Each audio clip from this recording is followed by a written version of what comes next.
When Kevin Kline handed Meg Ryan a glass of wine in a stone cottage in Provence and told her to just taste the lavender, was that the moment you started quietly researching what it actually costs to buy a vineyard? French Kiss came out in 1995 and did something absurd. It made a generation of people want to move to a country whose language they didn't speak, using a heroine who spent the first hour of the film listing reasons she hated it there. Meg Ryan played Kate, an American history teacher living in Canada who boards an international flight on pure spite. Kevin Kline played Luke, a French jewel thief with a vineyard dream, a suspicious mustache, and an accent critics couldn't stop arguing about. Jean Reno, 12 months after Léon, the professional, played the most patient detective in cinema history. Timothy Hutton played the fiancé nobody was rooting for, which is a long way from winning the Oscar at 20. And directing all of it was Lawrence Kasdan, who co-wrote The Empire Strikes Back and Raiders of the Lost Ark, and who took this job because his previous film had lost money and France sounded like exactly what he needed. French Kiss grossed $102 million on a $40 million budget. The role Kline played was written for someone else. The most famous French actor alive was supposed to show up. He didn't. Today we're getting into 15 facts you didn't know. The D-Day code hiding in the love scene, the real-life story running parallel to the plot while nobody was watching, and why a trained lawyer spent a year trying to solve the streaming rights situation and gave up in public. Before we dive in, hit like and subscribe for more deep dives into the films that shaped us. Let's get into the countdown with number 15. Number 15, the movie that mocked France into a travel ad. France co-produced this film. France hosted the shoot at the Georges Fivet Hotel in Paris, at the Carlton Hotel in Cannes, at a private chateau called Val-Joannis in Vaucluse, with a predominantly French crew, and the heroine spends the first hour of it explaining why she hates France. Kate finds the French rude, smelly, and aggressively inconsiderate. She is lactose intolerant in a country built on cheese. She describes French cuisine as essentially a bacterial process. She sings herself a little song. I hate Paris in the springtime. I hate Paris in the fall, while white-knuckling a plane seat on the way over. She arrives determined to get her fiancé back, get out, and never return. France physically funded and hosted a movie in which France is the butt of the joke for 90 minutes. Here's the kicker. Academic analysis of 1990s. Hollywood identifies French Kiss as one of the most effective pieces of aspirational France marketing the decade produced.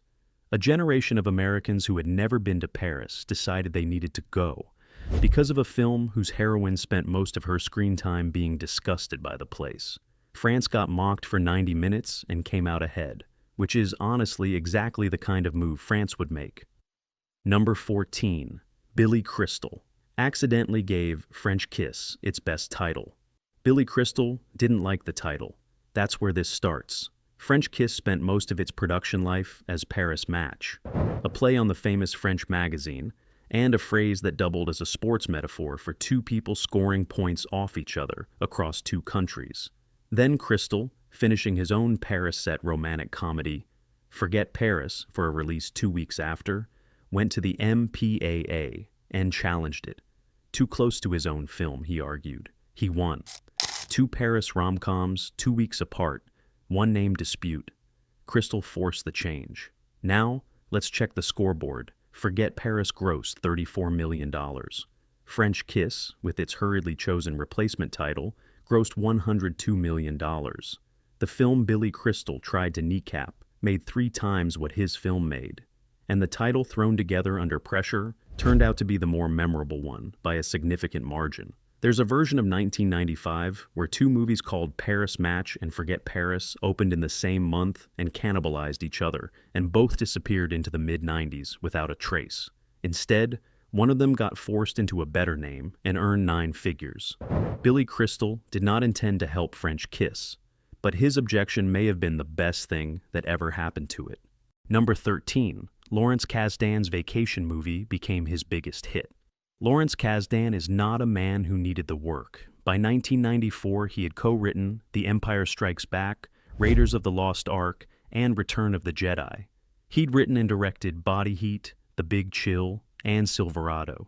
His credentials were the kind that make a room go quiet when someone reads them aloud. Then came Wyatt Earp. Wyatt Earp, 1994, cost $63 million. It made $25 million worldwide. Kevin Costner won a Razzie. The film ran 190 minutes and was compared at every turn to Tombstone, which had come out 6 months earlier on less than half the budget. Tombstone was better. Everyone knew it. The reviews said so. Kasdan took French Kiss specifically because he didn't have to write the screenplay, and because principal photography would be a working vacation in France for himself and his family. The man who co-wrote 3 of the highest-grossing films in cinema history took a romantic comedy about a jewel thief in Cannes because he needed to sit somewhere warm and not think about Kevin Costner. And then, French Kiss became his biggest commercial hit of the decade. The film he was least precious about outgrossed everything else he made between 1990 and 2000. The Vacation Project outran the Passion Projects. His next film was Mumford, 1999, a small indie drama that made $4.5 million at the box office on a $28 million budget. The Recovery Project turned out to be the career peak. He never got close to these numbers again. Number 12. Meg Ryan's fear of flying was real. Meg Ryan, in a 1995 interview with the Virginian pilot, said something that stopped the interviewer cold. "I'm frightened to death of flying," she said. "Even though my husband is a pilot, I'm nutty about going up there. He's explained to me everything about airplanes, how they work, everything. It doesn't do any good." Her husband at the time, Dennis Quaid, was a licensed pilot. He had access to exactly the kind of first-hand reassurance no therapist or airline safety video could replicate. He had literally operated the machine. None of it helped. The fear Kate performs in French Kiss, the white-knuckling, the catastrophic thinking, the desperate logic that gets overridden by pure adrenaline, none of it required acting. So, the most famous romantic comedy actress in America spent most of the 1990s performing a fear of flying that was completely real while being married to a man who could have flown her anywhere. His professional expertise was the one thing she needed, and the one thing that did her no good at all. It turns out the therapy never did what a cheating fiancé in Paris could do in about 45 seconds. Number 11. Phoebe Cates stepped back, so Kevin Kline could go to Paris. Kevin Kline and Phoebe Cates had an arrangement. They would not both work at the same time. One parent was always home. Kline told a magazine in 1998, "We have agreed to alternate so that we're never working at the same time. But whenever it's been her slot to work, Phoebe has chosen to stay with the children." Here is what that looked like in 1994. Phoebe Cates in 1982 was a bigger star than Kevin Kline. Fast Times at Ridgemont High made her an icon. She worked through the decade, Gremlins, Drop Dead Fred, steady studio work. She had a real, ongoing career. Her last film was Princess Caribou, released in September 1994, and it co-starred Kevin Kline. Their daughter Greta was born in 1994. French Kiss began principal photography in September 1994. Kate stepped back from acting as Kline stepped onto a plane to Paris to make his next film. Without her, she was the more famous one in 1982. She gave up her slot, for 7 years as it turned out, so he could play a French jewel thief in a romantic comedy he needed a language school to prepare for. Their marriage is now 37 years old. Kline told Business Insider in 2024, "If your marriage lasts more than 6 months, you're already in the Guinness Book of World Records, if you're a Hollywood marriage." The film Phoebe Cates traded her career for cannot be legally streamed in the United States. Number 10. The youngest Oscar winner became the wrong fiancé. Timothy Hutton won the Academy Award for Best Supporting Actor for Ordinary People in 1981. He was 20 years old, the youngest winner in that category in Academy history. He beat actors twice his age. He went from unknown to Oscar winner in a single night. By 1995, he was playing Charlie. Charlie is the fiancé Kate is chasing across France. He's the man who phones from Paris, clearly having had a glass or two, to announce he's met a goddess and won't be coming back. He is not the point. He is the wrong answer Kate has to outgrow. His entire function in the film is to be inadequate, to be replaced, and to look mildly bewildered while Kevin Kline does everything interesting. TCM's official biography notes he was miscast. The youngest supporting actor winner in Oscar history spent French Kiss being outsmarted at every turn, handed back by a woman who, mid-film, decided she didn't want him, while the audience cheered. The role required him to lose convincingly to a man, with a fake accent and a stolen necklace. None of that touches what he did at 20 in Ordinary People. That performance still holds. But there's something genuinely strange about the arc, the fastest rise in Oscar history.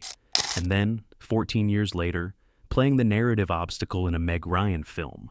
Charlie was not Conrad, and 1995 was a very long way from 1981. Number 9, the D-Day Code hidden inside French Kiss.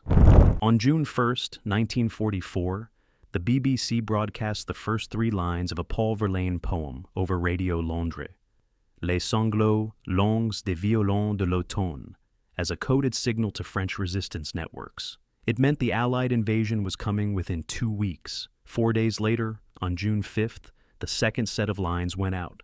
Blessant mon cœur d'une longueur monotone. That broadcast meant the invasion was 48 hours away, and told resistance fighters in specific networks to begin sabotage operations on the French railroad system. The next morning was D-Day. Now, here's the thing about French Kiss.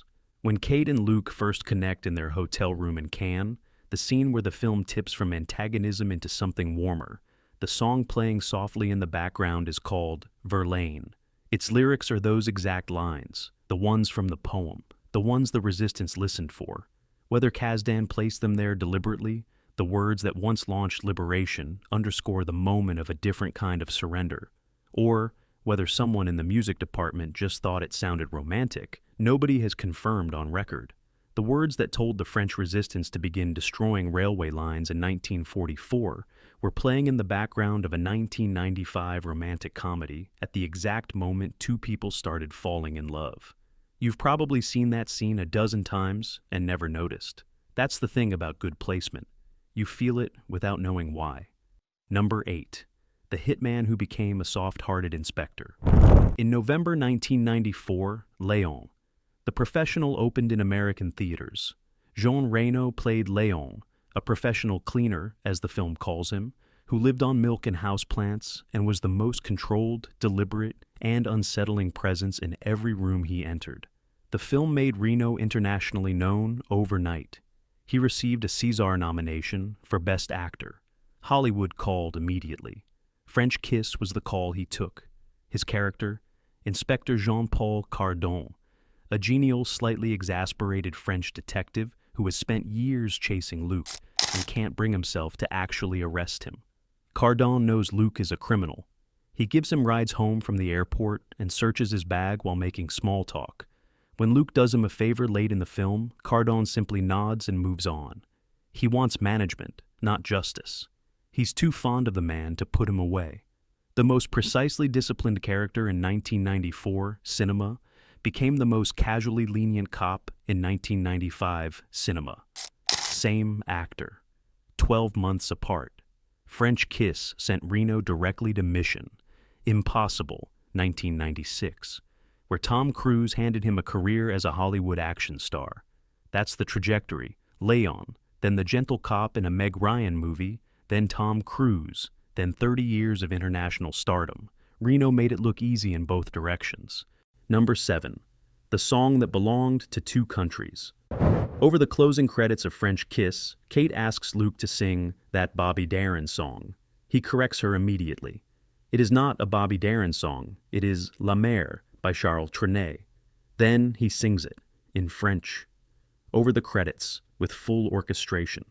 La Mer was written by Trenet in 1943, first recorded in 1946, and became France's definitive popular song. Recorded over 4,000 times by the time Trenet died in 2001, with more than 70 million copies sold worldwide. France considers it a national artifact, alongside Piaf's La Vie en Rose. Then, in 1959, Bobby Darin recorded it with entirely new English lyrics by songwriter Jack Lawrence, nothing to do with Trenet's words, and released it as Beyond the Sea. It hit number 6 on the Billboard Hot 100 and became Darin's signature. By 1995, most Americans had no idea the song existed before Darren. Who does it belong to? Trine wrote it. Darren made it famous in English. The answer changes depending on who you ask. French Kiss didn't resolve it. It just made sure you'd hear it differently from now on. Bobby Darin's song, Charles Trene's song. 65 years later, both sides are still right. Number 6. The cinematographer of The French Connection finished with French Kiss. Owen Roizman's second film as cinematographer was The French Connection, 1971. It won Best Picture. He received his first Oscar nomination. The gritty, available light visual language he developed for it shaped a decade of American cinema and became a template that directors were still referencing 20 years later. What followed? The Exorcist, Network, Tootsie. 5 Oscar nominations across 23 years. The 5th, for Wyatt Earp, came the year before French Kiss. The same Kasdan film. Sidney Pollack, William Friedkin, Lawrence Kasdan, 5 times. French Kiss was his last, not by choice. An illness had been advancing for years, robbing him of the stamina the job required. He told the American Society of Cinematographers, "I became unable to keep up with the hours you have to put in with this job." After wrapping in France, he retired. He never shot another film. He passed away on January 6, 2023, at 86. The man who defined what gritty American realism looked like on screen spent the last days of his career shooting lavender fields in Vaucluse and the blue of the Côte d'Azur. His eye was as sharp as it had ever been. His body just couldn't keep pace with the hours. 5 nominations, 0 wins, then an honorary Oscar in 2017, handed to him by Kasdan, the director of his final film, 22 years after he last looked through a lens. That's the full arc. Number 5, Kevin Kline. Was Plan B. That was the master stroke. Luc Tessier was written for Gérard Depardieu, confirmed in the film's IMDb trivia and multiple contemporary reviews. Depardieu in 1994 was the most celebrated French actor alive. The fit seemed obvious. The Rolling Stone review said the role would suit him exactament. He was unavailable. Kevin Kline, born in St. Louis, trained at Indiana University and Juilliard, who had spent years studying French without learning to speak it, stepped in. He enrolled at the Alliance Française in New York. He got the producers to fund his lessons. He practiced constantly with the French crew on set. Then, every time cameras rolled, he had to set all of it aside. Because a Frenchman speaking French isn't funny, but a man performing being French with just enough precision to almost convince you, that's a different thing altogether. On opening day, May 5, 1995, Rolling Stone published its review. The role would fit Gérard Depardieu exactement. Kasdan cast Kevin Kline instead. It's a masterstroke. The understudy outperformed the original. The replacement gave a performance critics are still reaching for adjectives to describe 30 years later. Depardieu would have been fine. Kline was something else. Plan B often is. Number 4. Bollywood gave French Kiss its happy ending. In 1998, Bollywood produced Pyar to Hona Hai Tha, Love Was Bound to Happen, a remake of French Kiss starring Ajay Devgn and Kajol. It was the 3rd highest grossing Indian film of the year. The plot mirrored French Kiss closely. Jilted woman, wrong companion on a journey, a chase across a country, the slow realization that the person you're trying to escape is the person you should have been running toward. Here's the thing about who they cast in the lead roles. Devgn and Kajol had first met on the set of Hulchul in 1995, the year French Kiss opened in America. They fell in love across that film, and the ones that followed. By the time they made Pyar to Hona Hai Tha in 1998, they were already a real couple. They married in February 1999. As of 2026, they have been together for 27 years. Meg Ryan and Dennis Quaid's marriage ended in 2001. The couple who made the original didn't outlast the couple cast in the remake. The film about finding unexpected love with the wrong person was made by 2 people who had already found exactly that, with each other. And the one lasting love story the whole franchise produced happened in Hindi, on a different continent, in a production nobody in Hollywood was watching. Number 3. The $102 million rom-com you can't stream. You cannot watch French Kiss tonight.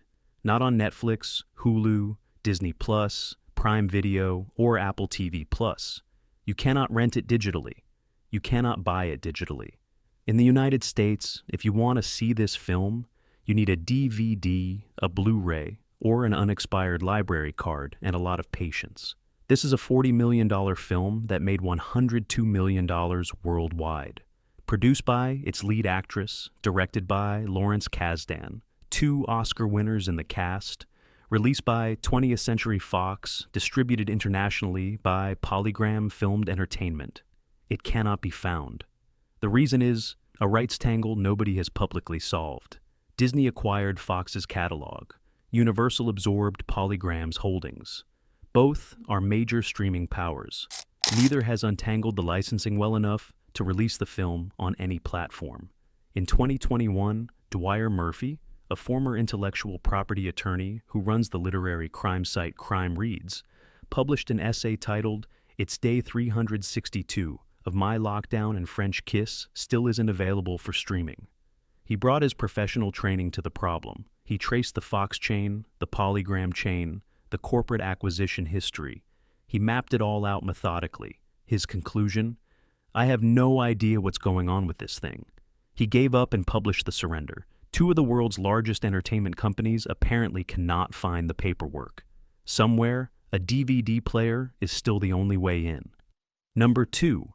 Meg Ryan filmed her own future without knowing it. French Kiss, filmed in France from September 17th to December 22nd, 1994. For those 4 months, Meg Ryan was in Paris, Cannes, and Provence, playing Kate, a woman who finds out her partner has been seeing someone else, who boards a plane on spite and grief, who spends the whole film processing what it means when the person you built your life around turns out to have been building something else on the side. During those same 4 months, back in the United States, Dennis Quaid was being unfaithful to her. Ryan didn't know. She found out after the divorce. In a 2008 interview with InStyle, she said, "Dennis was not faithful to me for a very long time, and that was very painful. I found out more about that once I was divorced." On May 1st, 1995, 4 days before the film opened, Ryan and Quaid attended the Hollywood premiere together. A Getty Images photograph shows them arriving, smiling, looking exactly like what the public assumed they were. Hollywood's most charming married couple. He was cheating. She didn't know. They posed for the cameras. The film they were promoting is about a woman who discovers that the loss she thought was the worst thing that ever happened to her was clearing space for something better, that what looked like a disaster was a door. French Kiss was telling Meg Ryan something she wasn't ready to hear yet. It took a few more years, but the film already knew.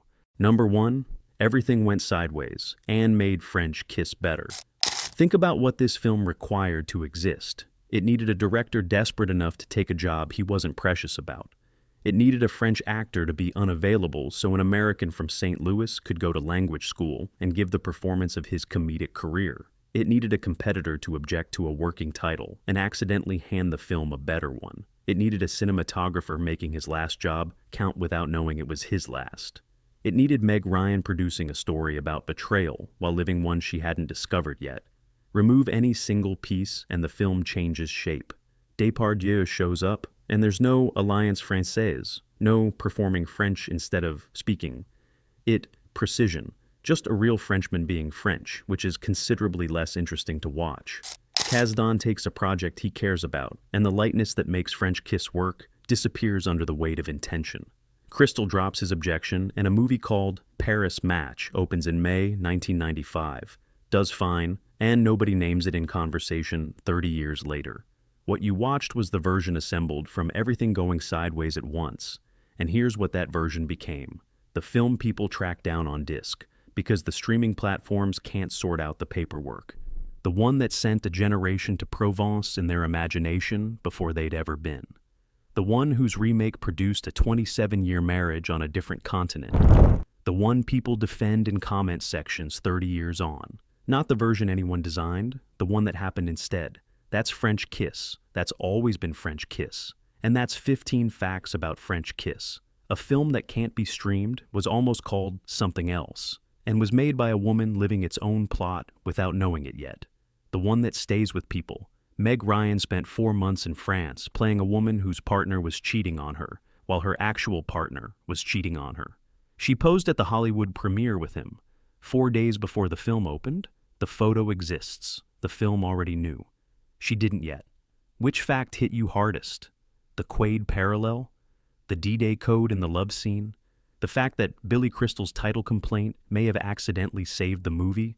Let us know in the comments. And tell us which film we should wade into next. Like and subscribe if you haven't already so you don't miss the next one. Until next time.